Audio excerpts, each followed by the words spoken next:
Federal court fell silent when CEO Vanessa Hale realized every lawyer on her payroll had abandoned her minutes before the corruption hearing began. Reporters smirked. Rival executives watched like vultures. The judge prepared to proceed without mercy. Then, from the back of the courtroom, a janitor in a worn maintenance uniform slowly stood up. Nobody noticed him before. Nobody cared. But when he spoke Vanessa's full name and revealed he had witnessed the crime everyone denied, the entire courtroom froze. Because the quiet single dad cleaning the courthouse floors carried a secret powerful enough to destroy billionaires, expose corruption, and save the woman everyone wanted ruined. The morning of the hearing, Vanessa Hale stood on the courthouse steps for exactly 47 seconds before the cameras found her. That was how long it took. 47 seconds of almost silence, of pigeons scattering from the stone railing above, of the low murmur of a city that did not yet know what it was about to watch happen. Then the shutters started clicking. Then the reporters lunged forward with their microphones extended like accusations. Then the world, or at least the part of it that watched financial news over breakfast, got its first look at the woman they had already decided was guilty. Vanessa Hale, Chief Executive Officer of Hale Energy Systems, a technology conglomerate worth $11 billion at its peak. A woman who had spent 16 years building something from nothing, from a borrowed conference room in a shared office space in Austin, Texas, to a glass tower in Manhattan with her name etched above the entrance in brushed steel letters 2 feet tall. She wore a charcoal blazer that morning, no jewelry except small gold earrings, the ones her late mother had given her. Her posture was perfect. Her expression was controlled. But her eyes, anyone close enough to see her eyes, would have noticed the particular kind of stillness that lives just behind panic, the look of a person who has already run every scenario and found none of them survivable. The headlines that morning were not kind. They were never kind anymore. One cable network had been running a chyron for 6 straight days that read, "Hale Energy CO faces federal corruption charges." A national newspaper had published a long-form piece the previous weekend, with the headline, "The Collapse of a Corporate Icon, How Vanessa Hale Built an Empire on Fraud." The financial press had taken to calling her the woman who burned it down, though what exactly had burned and who had lit the match were questions that the coverage seemed uninterested in answering with any precision. Her company's stock had shed 63% of its value in 9 days. Partners who had attended her birthday dinners stopped returning her calls. A senator who had publicly praised her work in clean energy technology gave an interview in which he said he had always had reservations. Former colleagues she had mentored and promoted and defended in their own difficult moments looked directly through her on the steps of that courthouse, as if she were made of glass, as if she were already gone. Inside the federal building, the hallways smelled of floor wax and old paper. Security personnel directed Vanessa and her legal team toward courtroom 7 on the 4th floor.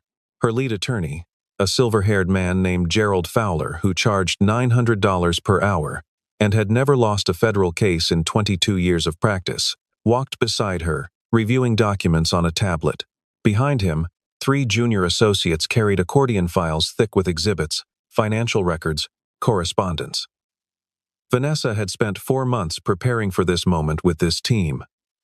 4 months of depositions, strategy sessions, late-night calls, reviewing transaction records. She had trusted Gerald Fowler, the way you trust someone who has held your life in their hands and not dropped it yet. She had paid his firm $2.3 million. She had told him things she had told no one else. She had believed, with the kind of desperate faith that people adopt when they have no other option, that he would walk into that courtroom and dismantle the case against her piece by piece. They reached the door of courtroom 7. Gerald Fowler stopped walking. He turned to face her in the corridor with the expression of a man who has rehearsed a difficult sentence many times in private and has still not found a comfortable way to say it. His associates stopped behind him. None of them would look at Vanessa directly. "I need to inform you," Fowler said, his voice professionally neutral in the way that only professionals who have learned to deliver destruction calmly can manage, that our firm is withdrawing from this representation, effective immediately. Vanessa heard the words. She processed them the way the brain processes news that is too large to absorb all at once in fragments, with a delay between understanding and feeling. She asked him to repeat himself. He did. She asked him why. He said only that it was a conflict of interest that had recently come to light. And she understood in that moment, with a clarity that felt almost physical, that Gerald Fowler had not discovered a conflict of interest. Gerald Fowler had received a phone call. Gerald Fowler had been paid, or threatened, or both, to walk away from her on the steps of the building where her future would be decided, to leave her standing in a corridor with no representation and no time to find any. She stood very still. The accordion files were carried away. The associates filed past her without eye contact. Fowler offered a brief, formal apology. And then he was gone, and the corridor was quiet, and the door to courtroom 7 was directly in front of her. Inside the courtroom, the gallery was full. Journalists occupied every press seat. A cluster of rival executives sat near the back, with the composed expressions of people who have come to watch something they have been anticipating for a long time. The federal prosecutor, a precise and ambitious man named Douglas Finch, was already at his table, arranging documents with the unhurried confidence of someone who knows the other side will not show up fully armed. The judge, the Honorable Claire Matsuda, was reviewing papers at the bench. The courtroom murmured with the low energy of a crowd that had not yet been given anything to react to, and in the far back corner, nearly invisible in the shadow between the last row of gallery seating and the wall, a man in a gray maintenance uniform pushed a mop slowly across the floor. Nobody looked at him. Nobody ever did. Judge Matsuda called the room to order and looked toward the defense table, where Vanessa Hale sat alone. "Miss Hale," the judge said, "I don't see defense counsel at the table. Can you explain the situation?" Vanessa opened her mouth, closed it. The prosecutor watched her with something that was not quite a smile, but lived in the same neighborhood. The reporters had their pens ready. And then, from the back of the room, a chair scraped against the floor. Slowly, deliberately, a man stood up. The room did not go quiet all at once. It went quiet the way a fire goes out, one section at a time, starting from the edges. The man standing in the back was not tall. He was not imposing. He wore a gray maintenance uniform with a patch on the chest that read Marcus in block letters stitched in blue thread. His hands, resting at his sides, were reddened from cleaning chemicals. His face was the face of a man somewhere in his mid-40s who had spent most of his adult life doing work that nobody thanked him for and eating lunches alone. He was holding a small, battered notebook, the kind sold in discount stores, with a cardboard cover and narrow ruled pages. He looked at the judge. He did not look away. "Your Honor," he said. His voice was even. "I'd like to speak." The silence lasted perhaps 3 full seconds. Then the gallery erupted in the low, incredulous murmur that crowds produce when something happens that doesn't fit any available category. A few people turned to look at each other. A journalist in the second row pressed her lips together to keep from laughing. The prosecutor, Douglas Finch, turned in his chair and looked at the man in the maintenance uniform, the way a homeowner looks at a stray dog that has wandered into a formal dinner party, not angry yet, mostly bewildered. "Excuse me," Finch said, standing. "This is a federal proceeding. The gallery is not permitted to address the court." He paused, and then added, with the practiced ease of someone who understands how status works in public spaces, "Sir, if you need something, there's a supervisor's office on the second floor." 2 or 3 people in the gallery laughed softly at that. The man in the maintenance uniform did not react. He looked at the judge and waited. Judge Matsuda held up one hand. The room quieted. She studied the man in the back of the courtroom for a long moment, with the expression of someone who has presided over enough proceedings to know that the thing that doesn't fit is sometimes the most important thing in the room. "What is your name?" she asked. "Marcus Reed," he said.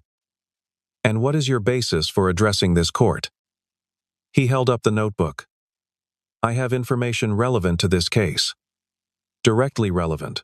I witnessed a conversation that establishes the defendant was set up." The murmur in the gallery sharpened into something different, not amusement anymore, but attention. Vanessa Hale, who had been staring at the table in front of her with the focused blankness of someone trying very hard not to fall apart, looked up. She looked at the man in the maintenance uniform. She had never seen him before in her life. Douglas Finch was on his feet immediately. "Your Honor, this is highly irregular and frankly absurd. This individual is a courthouse maintenance employee. He has no standing here, no credentials, no legal basis whatsoever to Mr. Finch," the judge said. And her tone was the verbal equivalent of a stop sign.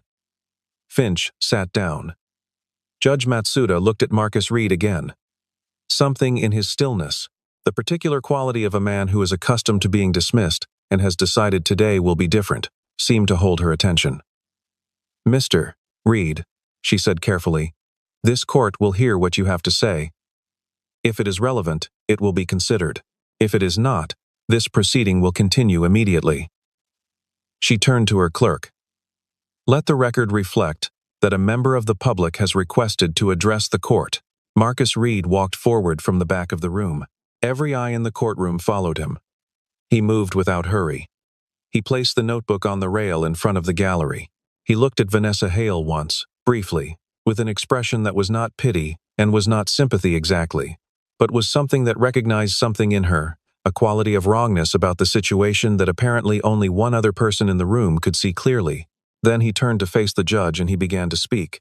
He said he worked the night shift at the federal courthouse. Had for 3 years. He was there when the building was empty, when the cleaning was done, when the hallways belonged only to the sound of the mop and the hum of the ventilation system. He said that 11 days ago, at approximately 11:45 in the evening, he had been cleaning the corridor outside one of the attorney conference rooms on the 3rd floor when he heard voices. 2 men. The door was not fully latched. He had not meant to listen, but the words he heard had stopped him where he stood. He recited them from memory, standing in the middle of the courtroom with his battered notebook open but his eyes fixed on a middle point in the air, as if reading from something inside himself. The 2 men had spoken about Vanessa Hale. They had spoken about a board vote. They had spoken about what they called the Hale problem, and how the problem would be fully resolved once the trial began, because by then everything points to her and only her. One of the men had laughed. The laugh, Marcus said, was the laugh of someone who is not afraid of anything, because they have never been held accountable for anything. He paused. He closed the notebook. He looked at Vanessa. "That woman," he said quietly, "is not the one who made those decisions." The courtroom was absolutely silent. Vanessa Hale pressed the back of her hand to her mouth. The prosecutor was writing something, his pen moving fast. The judge was watching Marcus Reed with an expression that had shifted over the course of his 3 minutes of speaking, from cautious neutrality into something that looked more like gravity. To understand how a woman like Vanessa Hale could end up alone at a defense table, while the people who had stood beside her for years disappeared like shadows at noon, it is necessary to go back to the beginning, not of the trial, but of the company, because the story of Hale Energy Systems is inseparable from the story of what Vanessa was and what she refused to become. She had founded the company 16 years earlier with $112,000, most of it borrowed. The idea was straightforward, even if the execution was not. A technology platform that optimized energy distribution for mid-sized municipalities, reducing waste and cost without requiring the infrastructure overhaul that most cities couldn't afford. The technology worked. The clients came. The company grew in the slow, grinding, unglamorous way that real companies grow through contracts won one at a time, through engineers hired and retained and promoted, through the kind of operational discipline that doesn't make for exciting press coverage but builds something that lasts. By the time Hale Energy Systems went public 8 years later, it was valued at $4 billion, and Vanessa Hale had become, despite her own resistance to the framing, a symbol, a woman who had done it without the right family connections, without the right school name on her resume, without any of the usual scaffolding, a woman who had done it by being extraordinarily good at her job and extraordinarily unwilling to compromise on the things she believed in. That last quality was the one that would eventually make her powerful enemies. Vanessa had a reputation for refusing to play the games that most executives at her level played without thinking about them. She turned down contracts when the clients wanted her to look the other way on regulatory compliance. She reported a competitor's patent theft to federal regulators, even though her board had advised her to let it go to protect a deal they were negotiating. She fired a division head, who was delivering strong numbers but creating a toxic work environment. And she did it over the objections of shareholders, who cared only about the numbers. These were not calculated strategic moves. They were the decisions of someone who had a genuine internal compass and followed it. And in the world of publicly traded corporations worth several $billion, a genuine internal compass is sometimes the most dangerous thing a person can carry. Richard Cole had been brought onto the board 6 years before the trial. He had come with impressive credentials, a background in private equity, relationships with institutional investors, a reputation for turning around underperforming assets. Vanessa had not chosen him. He had been inserted into the board structure by a group of investors who wanted someone on the inside who understood what they understood, that Hale Energy Systems was worth far more as an acquisition target than as an independent company, and that the main obstacle between them and that acquisition was the woman running it. Richard Cole understood his assignment. He was patient about it. He spent his first 2 years being collegial, charming, occasionally helpful. He waited. He learned the architecture of the company, not just the financial structure, but the social one. He identified the people who could be motivated by money, the people who could be motivated by fear, and the very few people who couldn't be motivated by either, and would therefore need to be removed from the equation entirely.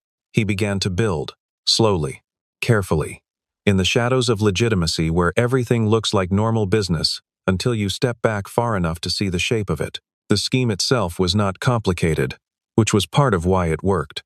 A series of transactions were constructed: contracts with shell companies, licensing agreements with entities that did not meaningfully exist, revenue recognition adjustments that moved numbers in ways that benefited certain parties at the expense of the company's actual health. The transactions were structured to be just complex enough that any individual reviewer could be convinced they were looking at a normal business arrangement. The paper trail, the real one, was maintained on a private server that was supposed to have been wiped and disposed of when the scheme was concluded. Supposed to have been. The final component of the plan was the simplest and the cruelest. Every piece of the transaction record that could be associated with a person was associated with Vanessa. Her name on signature lines she had never seen. Her email address on authorizations she had never sent. Her digital fingerprints, carefully manufactured and carefully placed, on every page of a fraud she had known nothing about. When the federal investigation began, it followed the evidence. And the evidence led, with elegant and devastating precision, exactly where Richard Cole had intended it to lead. Marcus Reed had not been an employee of Hale Energy Systems during any of this. He had never worked in finance. He had never attended a board meeting or read a quarterly report. He had been, during the years when the scheme was being built, a facilities technician for a building management company that held the contract for maintenance services at the office tower, where Hale Energy Systems leased 6 floors. He had cleaned the executive corridors. He had replaced light fixtures in the conference rooms where board meetings were held. He had occasionally found, in the recycled paper bins outside the document shredding room, pages that had missed the bin pages with numbers and names that he had looked at without understanding them, because at that point he had no context for what they meant. He had kept a few of them, not for any particular reason. Because he was the kind of man who kept things, because something about them had felt wrong in a way he couldn't articulate, but couldn't dismiss. He had lost that job when the building management contract changed hands, and the new company brought in its own crew. He had found work at the federal courthouse. He had been there the night 2 men who did not know he was in the corridor had talked about Vanessa Hale with the easy confidence of people who had already written the ending of a story and were merely waiting for it to play out. The prosecutor's cross-examination of Marcus Reed was not subtle. Douglas Finch was a man who had built his career on the architecture of credibility, on the principle that a witness without a title, without an institution behind him, without the right vocabulary and the right suit, was a witness who could be dismantled. He approached Marcus with the particular energy of someone who intends to be efficient about the dismantling. "Mr. Reed," he began, "you work as a janitor. Is that correct?" Marcus looked at him. "I work in building maintenance," he said. "For the federal court system." "Yes. And what is your educational background?" "I completed 2 years of community college. I studied pre-law for a time." Finch paused, just long enough to let the gallery hear what he wanted them to hear in that pause. Pre-law, he repeated. And you didn't complete that? No, Marcus said. I left to care for my mother. She was ill for 4 years before she passed. But you have no legal training, no financial expertise, no professional credentials of any kind that would qualify you to interpret complex corporate transactions. I didn't say I interpreted the transactions, Marcus said. I said I heard 2 men describe them, in their own words, which I wrote down. He held up the notebook again. A journalist in the second row had stopped suppressing her reaction. She was writing something in her notepad with the speed of a person who recognizes a story changing in real time. Finch pressed harder. He suggested that Marcus's account was fabricated. He implied that Marcus had been coached or paid or otherwise motivated to intervene in a case he had no business involving himself in. He pointed out that a man who cleaned courthouse floors had every reason in the world to want attention, to want a moment, to want to be seen. Don't you? He said. Don't you want to be seen, Mr. Reed? Marcus looked at the prosecutor for a moment. The courtroom was very quiet. People like me, Marcus said carefully, are invisible most of the time. You walk past us every day in this building. You don't see us. That's not a complaint. It's just a fact. He looked out at the gallery, at the reporters, at the rival executives in the back row, at Vanessa Hale at the defense table. But invisible people hear things, he said. Because no one thinks to lower their voice when we walk by. It was Vanessa who spoke next, quietly and without permission, which caused a brief murmur from the judge. But it was the kind of murmur that carried no real force. She turned from the defense table and she looked at Marcus Reed directly, for the first time since he had stood up, and she said, clearly enough for the room to hear, he's telling the truth. It was not a legal argument. It was not evidence. It was just 3 words from a woman who had nothing left to lose and had recognized, in the measured stillness of the man standing in the middle of the courtroom, something that she had rarely encountered in the circles where she had spent the last 16 years of her life. Something honest. Something unperformable. The judge called for order, but the temperature in the room had shifted. What Marcus Reed then did with the notebook was methodical and devastating. He read dates, he read times, he read partial account numbers that he had memorized from pages found in a recycling bin years earlier. Numbers that lined up, with a specificity that no one in the room could reasonably attribute to coincidence, with transaction records that had been submitted as prosecution evidence. He recited the names of 2 people he had heard mentioned in the corridor conversation, names that were not yet in the public record of the case. He described the physical appearance of the 2 men he had overheard, in enough detail that the description unmistakably matched 2 members of the Hale Energy Systems Board of Directors. And with each piece of information, the prosecutor's body language changed by a degree, and then another degree, until the confident architecture of the prosecution's morning had become something that needed to be shored up quickly. A senior journalist in the press section opened her laptop and began typing. 3 rows behind her, one of the rival executives who had come to watch Vanessa Hale's destruction quietly gathered his jacket from the back of his chair and slipped toward the exit. The revelation that changed everything, the one that transformed the proceeding from a corporate corruption hearing into something that felt like the beginning of a much larger reckoning, came when Marcus Reed mentioned that he was not alone in what he had witnessed. There had been another person, a woman named Patricia Sloan, who had worked in the internal accounting division of Hale Energy Systems for 11 years, who had been one of the few people positioned to understand what the altered transaction records actually meant, who had quietly begun documenting the discrepancies she found, starting about 18 months before the federal investigation became public. Patricia Sloan had agreed to cooperate with the defense. Patricia Sloan had been prepared to testify, and Patricia Sloan had not appeared at the courthouse that morning. Her apartment, according to a neighbor contacted by a journalist during the lunch recess, had been empty for 3 days. Her phone went directly to voicemail. Her car was still in the parking garage beneath her building. The word missing does not appear in the official transcript of that day's proceedings. What appears instead is a notation that a previously identified witness is currently unavailable and that the court would take this circumstance under advisement. But in the gallery, the word circulated in whispers. Missing, and with it, the implicit question that no one was willing to state out loud in a federal courtroom but that everyone in the room was thinking with increasing clarity. Who benefits from a witness being unavailable? Who had the knowledge, the reach, and the motive to ensure that the one person who could corroborate Marcus Reed's account from inside the company could not be found? The board members who had been named in Marcus's account of the corridor conversation had both entered the building that morning with the composed expressions of people who expected the day to go a particular way. Those expressions were no longer composed. Vanessa watched them from the defense table.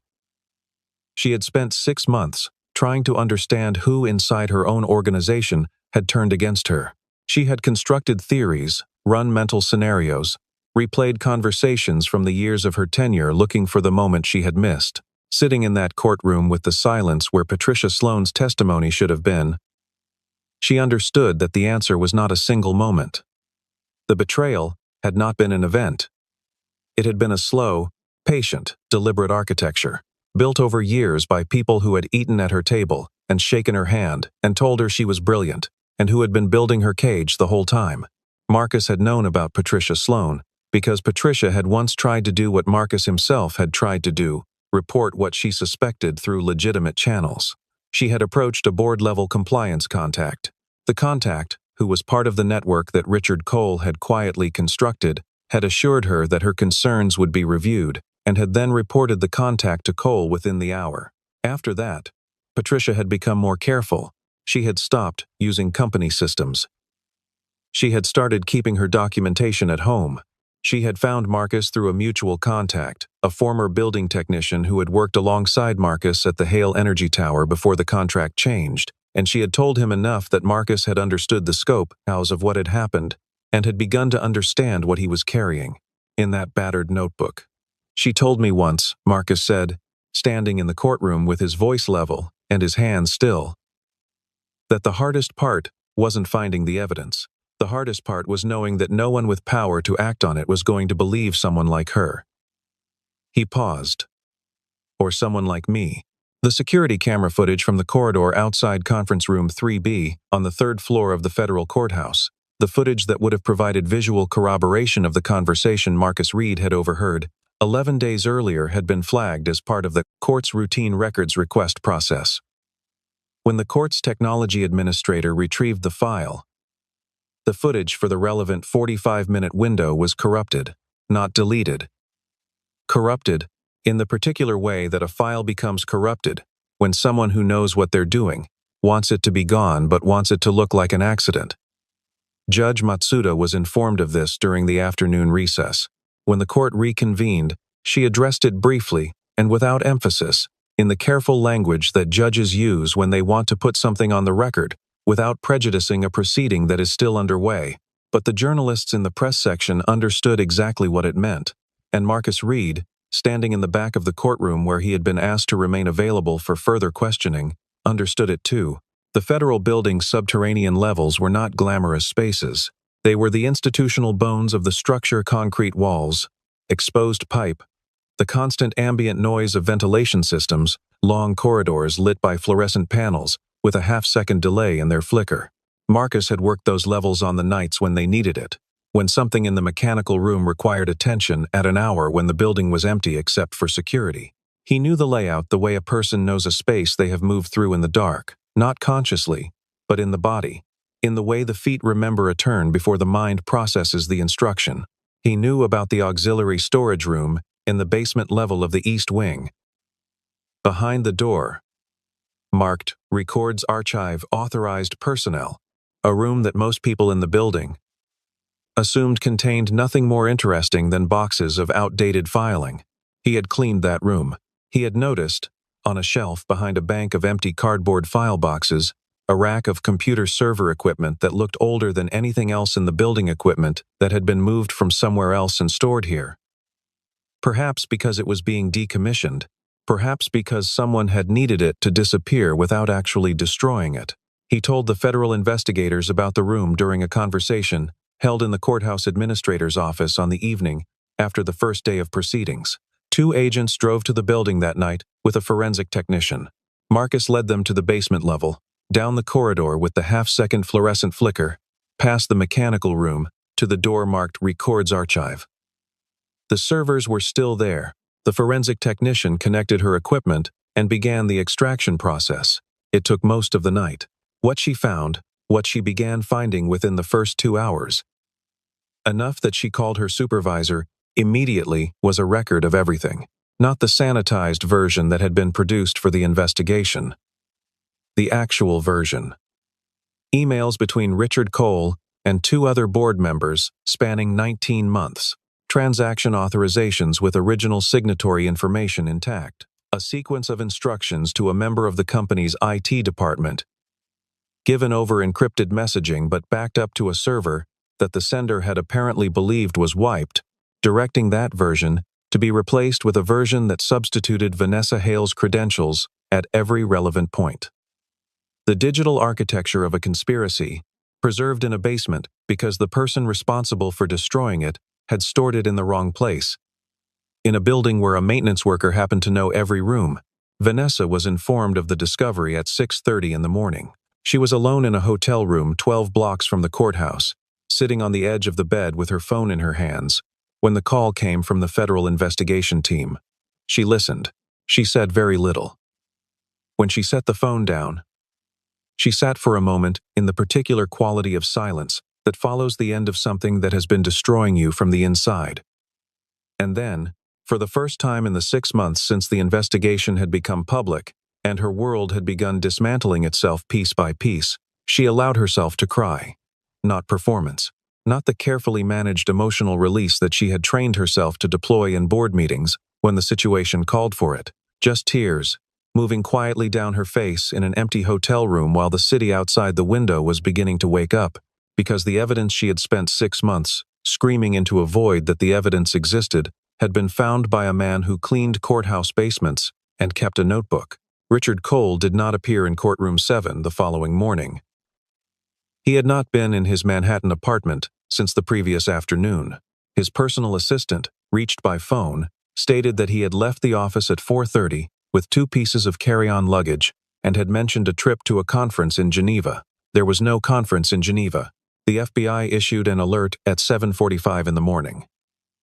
At 9:17, agents located Richard Cole at an international departure terminal, standing at a gate for a flight with a connection in Zurich that would continue onward to a country with which the United States had no extradition agreement.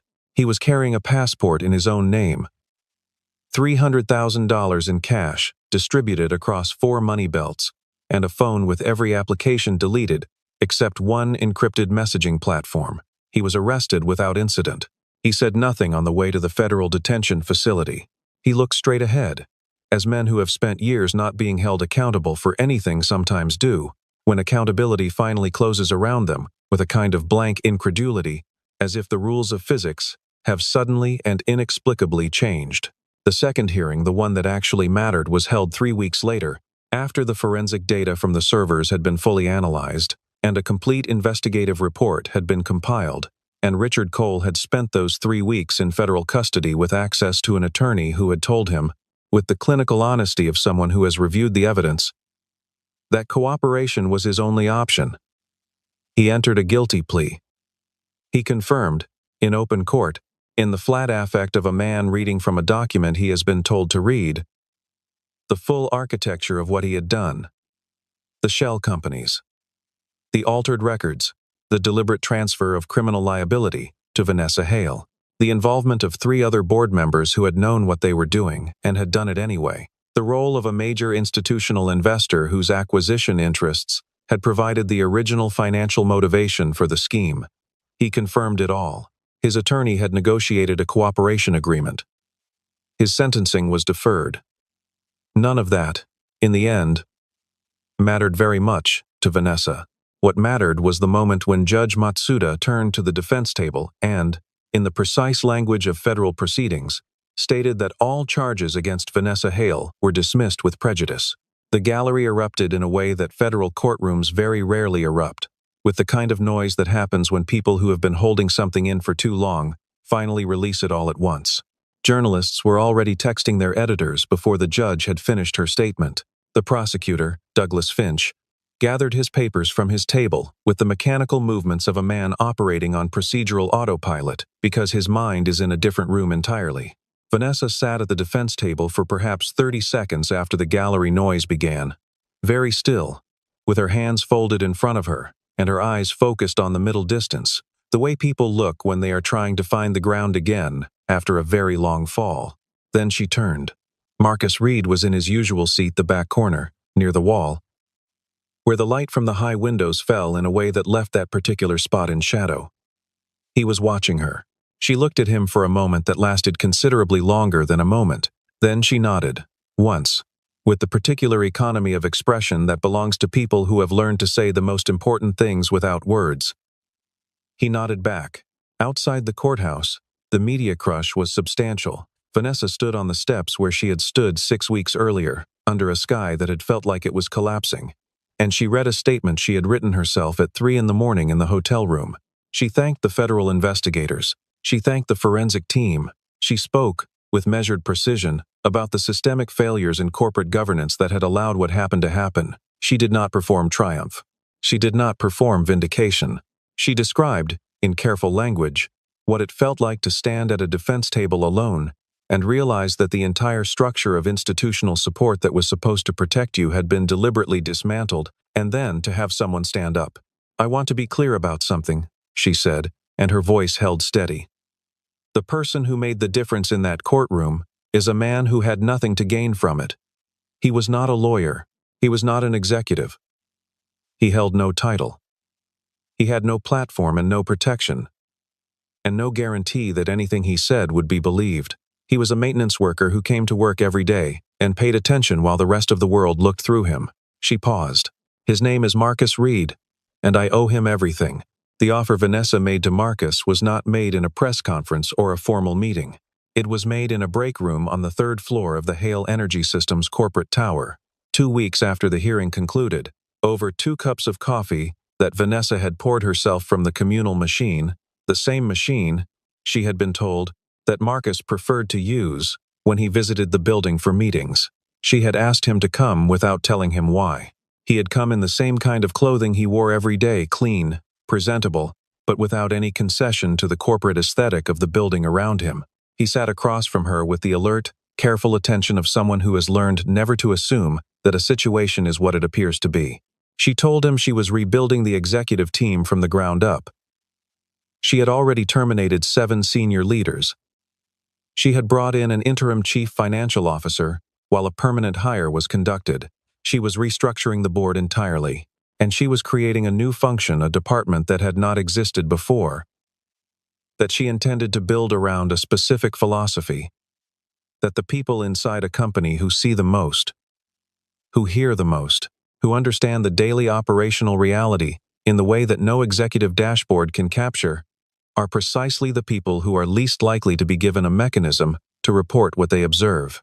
She was calling it the Office of Internal Ethics and Accountability. She was asking Marcus Reed to run it. The silence that followed was long enough that the coffee machine across the room completed its cycle and made a small mechanical sound in the quiet. Marcus looked at his cup. He looked at the window. He looked at Vanessa. "I'm not qualified for that," he said. She held his gaze. "By whose standard?" she asked. He was quiet for another moment. "By the standard of everyone in this building who's going to have a problem with it," he said, "which is going to be a lot of people." "Yes," she said. "That's exactly why I want you." The announcement was made 3 days later at an all-staff meeting that Vanessa conducted herself, standing in the main atrium of the corporate tower rather than in a boardroom, with employees on all 4 visible floors gathered at the railing to listen. She explained what Marcus had done and why she believed the company needed someone whose instincts about institutional honesty had been proven in conditions that no credential could substitute for.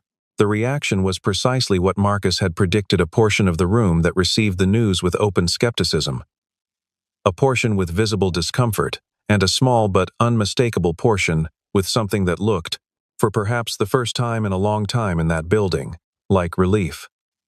When it was Marcus's turn to speak, he was brief. He said he didn't have a speech. He said he didn't think he needed one. He said he intended to spend his time at the company the same way he had spent the rest of his working life, paying attention, writing things down, and believing that the truth was worth saying even when no one wanted to hear it. He paused, and then he said, "I need one condition before I take this job. The company changes how it treats the people at the bottom. The people who nobody notices. The people who, it turns out, know everything." The atrium was quiet. Vanessa, standing beside him, said, "Done." The changes came, as real changes always do, slowly and then all at once. The Office of Internal Ethics and Accountability was established with a direct reporting line to the board and complete investigative independence, neither of which Vanessa had allowed to be negotiated down from their original specification.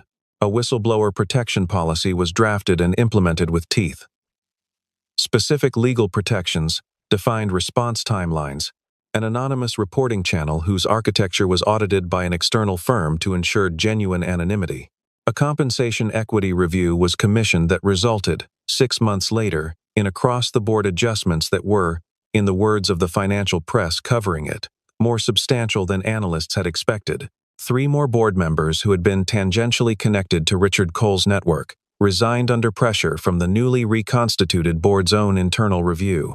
The institutional investor whose acquisition interests had motivated the original scheme was reported to the Securities and Exchange Commission for its role in the conspiracy. The investigation into Patricia Sloan's disappearance, which had become a federal matter in its own right, pursued by the same team that had prosecuted the original case, concluded 4 months after the trial, with her located in a temporary housing situation in another city, physically safe, having left voluntarily, after receiving what she described as credible threats, but unwilling to elaborate. She eventually agreed to cooperate fully with the ongoing investigation and was subsequently connected with legal representation and support. The press coverage of Marcus Reed was voluminous and, for the most part, adoring in the way that press coverage of unlikely heroes tends to be intense, slightly condescending, and significantly more interested in the symbolic dimensions of the story than in the person at the center of it. The narrative that took hold was the one that required the least complexity. Janitor saves CEO. Every man defeats corporate corruption. The little guy wins. Marcus declined the majority of interview requests. He gave 2, both to journalists he had assessed as interested in accuracy rather than sentiment, and in both, he redirected the conversation away from himself as quickly and consistently as he could, without being rude about it. He was not interested in being a symbol. He was interested in doing the work he had agreed to do. He was interested in his daughter, a 16-year-old named Simone, who had taken the news of her father's sudden public visibility with the particular reaction of teenagers everywhere, which is to say, she had found the whole thing mildly embarrassing and completely predictable. "I always knew you were going to end up in the middle of something," she told him the night after the second hearing, sitting at the kitchen table of the apartment they shared in a neighborhood that had not changed much in the years since he had moved there. "I just thought it was going to be something smaller." He had laughed at that. It was the kind of laugh that sounds like relief. In the hallways of the Hale Energy Systems Tower, the adjustment took time. There were executives who had difficulty concealing their discomfort when the man who now held the title of Director of Internal Ethics knocked on their office doors asking questions. There were managers who had learned to treat a certain category of employee as scenery and who found themselves genuinely uncertain how to recalibrate. There were, also, people more than Marcus had expected, distributed across levels and functions and years of tenure, who came to his office and closed the door and told him, without being asked, things they had been holding for months or years because there had been no place safe to put them. He listened. He wrote things down. He followed up. He was in the building early most mornings, and he made coffee in the communal break room on the 3rd floor. And he sometimes sat with the facilities team on their lunch break, and he was on a first-name basis with every person in the building whose job it was to keep the building running, the people who, as he had told the courtroom in a different context, knew everything. Vanessa asked him once, in the break room where the conversation had begun, months after the trial had concluded and the restructuring was well underway, why he had done it. Not the practical question of what had moved him to stand up in a federal courtroom. She had come to understand that through the weeks of conversation that followed. The deeper question, why he had spent years carrying information that had cost him a job to know, that had put him in danger to act on, that had given him nothing except the weight of a secret that could have been kept without consequence to himself. He was quiet for a moment. In the way she had come to understand was not hesitation but consideration, the pause of a person who will not answer before the answer is ready. "I have a daughter," he said finally, 16 years old. "She watches how things go. She watches what people do when it costs them something." He looked at the coffee cup in his hands. I didn't want to look at her and not be able to explain it. He looked up. "And I think," he said slowly, "I needed to know that the truth was still worth something, that somebody would still stand up for it, even in a room where nobody expected you to." He walked the corridors of the corporate tower in the mornings, and people who had once looked through him now looked at him, and some of them nodded, and some of them said good morning, and a few of them, the ones who understood what he had actually done, and what it had actually cost, and what it meant about who he actually was, watched him go with something in their eyes that looked like the recognition of something rare. The man who carried a notebook, the man who paid attention, the man who, on the morning when a woman was left utterly alone at a table in a federal courtroom, had slowly pushed back his chair and stood up in a room full of power and noise and the certainty that the outcome was already written, and had spoken 3 words that no one had expected to hear, because he had decided, somewhere in the long, quiet hours of a life that no one had thought worth watching, that if you could see the truth clearly, you had a responsibility to say so, even when your hands smelled like cleaning chemicals, even when the room laughed, even when the price was everything you had left. He was the person nobody had seen, until the day that mattered most, when seeing clearly turned out to be the only thing that mattered at all.